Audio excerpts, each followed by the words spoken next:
So first up, we've got a very, very common problem. It's a 190 kilo deadlift, and that's the inability for the torso to stay in a good position, both in terms of the angle when you pull off the floor and in terms of how rigid the back musculature is staying. So we've got a double whammy here. First of all, we've got the shoulders immediately moving forward as the barbell is pulled off the floor. But on top of that, and it's commonly seen alongside this problem, is that the back musculature is going to more flexion. Now, it'll be a common thing we see when we're doing these video critiques is changes in flexion, certain amounts of extension, how much flexion do you need. We're not overly concerned with the exact position you take. It depends on the person to a certain degree. We're not really huge fans of lots of flexion. There was a bit of a back and forth in the community maybe 2 years ago, and kind of around that time period, people were saying that you want back flexion, you want to pull with flexion in your back because you're shortening that lever of your back and you're making it stronger. And it was a somewhat of an argument, and people were using certain lifters to say that this is how they pulled. But for the vast majority of people, we're going to see relatively flat back. The bigger you are, the more musculature you have. We're generally going to see a bit more flexion at upper back, but it's not going to be a huge amount. Now, on top of that, the real issue, or one of the bigger issues, is not necessarily how much flexion or extension you have. The bigger issue that we normally see is we don't want to see a drastic change in the amount of flexion as you begin pulling. So we don't want to see you move into more, or a drastic amount of more flexion with the lower and the upper back as you begin pulling. So we can see that happening here. As he pulls, the shoulders immediately move off the floor. We're reducing some of that leg drive. And generally what happens when we lose the extension in our back, or we lose neutral, it's a fickle term to use when we're looking at weighted movements, when we're looking at loaded movements. But when we go into more flexion, and more than we start with, when we shift the shoulders forward and we round the back, the lower and the upper back, what we generally see is it's much harder to finish the lockout. So the second portion, as the barbell is traveling above the knee, when we're looking for a strong lockout position, usually what's very, very hard for us to do is extend our hips when our back is in a lot of flexion. The lockout for a lot of people is a major issue, and we'll see with a couple of different issues and other people here, is that the lockout begins to slow down a lot, and we see this tendency for the knees to try to get underneath the barbell. We'll see that lower back in that rounded position. And generally what this comes from is the fact that if we're not in a neutral to extended position, and the upper back remaining in a pretty consistent amount of flexion, what we'll generally see is that lockout will begin to deteriorate, and you'll see that the lockout will be very, very difficult. Now, that's not the only cause of problems in the lockout, but it is one of the causes. And in this particular issue, if your deadlift looks like this, and you find yourself needing to push the knees under the barbell and pull the shoulders back, trying to get that barbell to finish lockout when the initial speed off the floor is pretty solid, or the speed from separation from the floor to above the knee is decent, and then suddenly it slows down at lockout, generally one of the areas you can look for is the shoulders moving in front of the barbell, or your back losing the set position you begin with. So the big thing to take away from here is set your back to the amount of flexion that you believe is sufficient for you.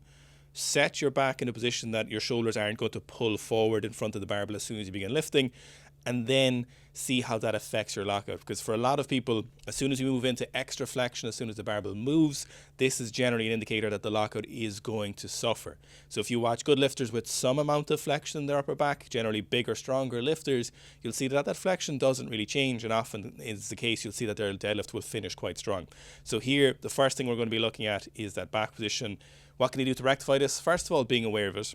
And secondly, a lot of issues for the deadlift require strengthening. So positional work is important, technical work is important for the deadlift for sure, but a lot of issues in the deadlift require strengthening. So when we look at maybe the squat, for example, if we're trying to fix a technical issue in the squat, a lot of times we have to repeat the position, we have to try and learn that position and make it consistent. But in the deadlift, only part of the issue is actually trying to get the correct technique. For a lot of people, we also need to really aggressively strengthen the posterior. So we're looking at weighted pull-ups, barbell rows, dumbbell rows, seal rows, horizontal rows. Any number of back work is really important here. I need to interrupt myself here for 2 seconds. In the link below, there is 30 days of strength training. It'll send you 1 email per day for 30 days, and it covers some of the most important topics that we feel are pertinent to making the most of your own strength training. This is a 235 kilo deadlift, and we also have a slowdown to the lockout when I don't think we particularly should have. So I like a lot of things about this deadlift. I like the pretty narrow stance. I like the hip pump, that kind of dynamic start to get the barbell moving, but we've got two issues here affecting the lockout when it probably shouldn't be quite as difficult. I think we can make this a little bit easier given how fast it moves off the floor. So the first thing we'll see is when we look at the back position here, I'm not necessarily upset at the amount of flexion in the upper back. It doesn't seem to change throughout the lift. Would I like to see it a little bit flatter? Possibly. I think that could aid things if we flatten that out just a small bit, not a drastic amount. We're not necessarily looking for this lifter to hit a big extension like we would in a clean pull or a snatch pull like that. What we're looking at here is maybe flattening out a small bit. But before we would do that, what I'd like to see is just before he begins pulling, I would like to see the hips slightly lower. So what I think is happening here is we're reducing the engagements of the leg, reducing the engagement of the legs off the floor. And this is another cause of that poor lockout or slow lockout, is inefficient use of the legs or reducing the use of the legs off the floor. This generally forces the back to take over the lift, and by the time you get to that lockout, your back is quite fatigued. It's in a not as a advantageous position to finish the lockout. So what we want is to get the legs involved, specifically kind of the knee extensors, the hip extensors, so those quads engaged more off the floor. And one way we can do this is just slightly lower hips.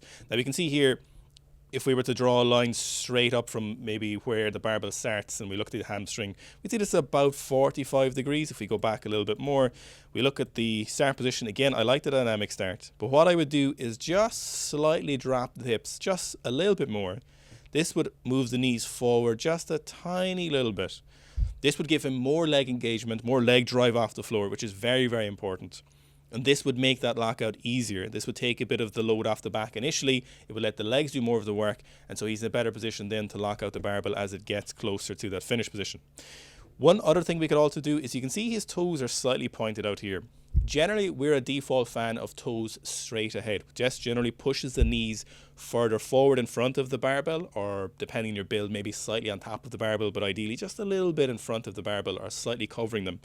And this will give better engagement of the legs off the floor. And in that case, if he finds that the slightly too low hips are an issue, what we could do is just turn the toes straight forward, not change the hip height, keep the dynamic start the same, keep the level of flexion in the back the same, or keep the back position similar. So then when he begins pulling, we'd see better leg drive off the floor, and we'd see a better quality lockout. Now, it's a nice deadlift. Small changes there, I think, would benefit a lot. So there is some benefit to the toes out sometimes, because this will often keep the knees from shooting back too much. This will keep the knees a little bit more engaged as we're getting closer to the knee position. But usually what I'd like to see is toes straight forward until kind of proven otherwise. Most of the time, this benefits people very often is a toes straight forward position. I like the narrow stance position, and I like the hip pump here, but I would see what can we do to get the legs working better off the floor. There's a few options available to us. First thing I'd probably do is the toe position. If that didn't work, then change the hip position, and then lastly maybe change that back position and see how it affects it. And there's a lot of quirky positions. The toe position may be a little bit too narrow, but this is probably something that is really unique to this individual. Would I change it if we were coaching? Probably. Is it a form review? Am I going to suggest changing it now? I would say yes. This is probably an unbalanced position. What's the problem here is that your ability to maintain your balance is going to be a little bit more difficult than if we were just slightly wider. The base, if it's too narrow here, isn't going to provide for the best position to drive through those quads.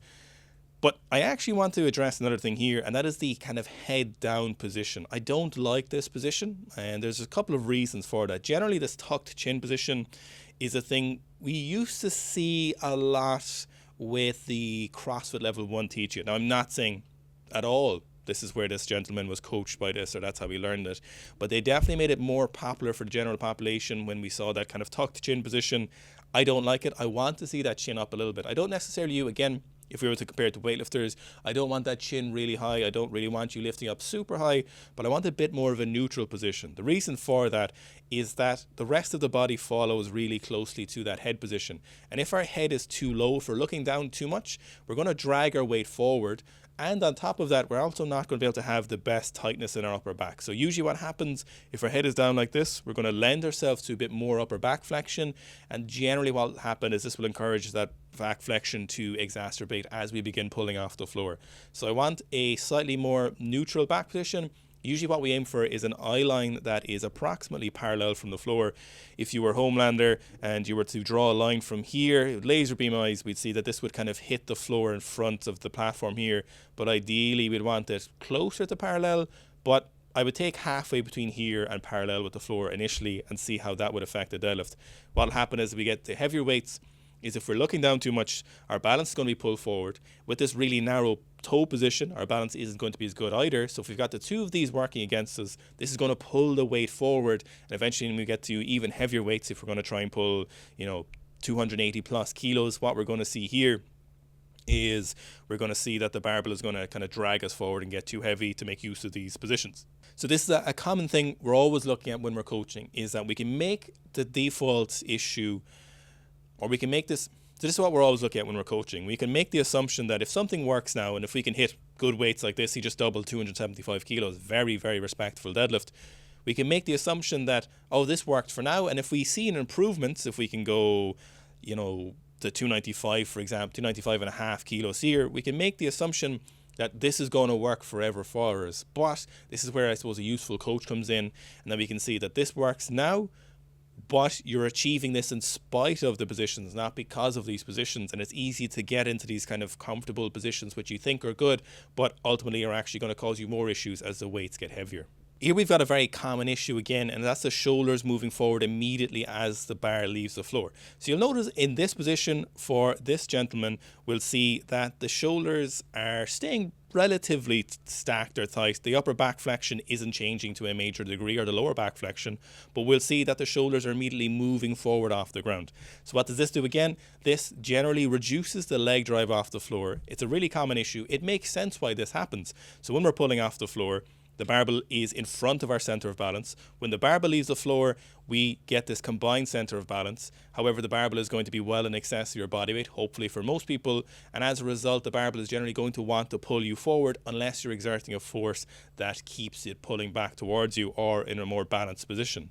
So what happens if we let those shoulders drift forward as soon as the barbell leaves the ground? This generally reduces our leg drive. Usually the knees will shift back too early, or it will keep the barbell pulling us forward and usually then make the lockout a little bit harder than it needs to be. So again, this is an issue that as weights get heavier, the more it's going to pull you forward, the more it's going to pull you out of position, and then the more this is going to put you in a position where that lockout becomes harder, or eventually you're going to hit a position where you just can't pull off the floor, and you're going to be in a position where that initial drive is terrible. So if you find you're in a position where you're going for heavy lifts and you say deadlift 180 kilos and it moved pretty easy and you're like, okay, I've got another 10 kilos, then you add an extra 5 or 10 kilos here and suddenly it just isn't budging off the floor, try and look at that shoulder position and see, did that shift forward?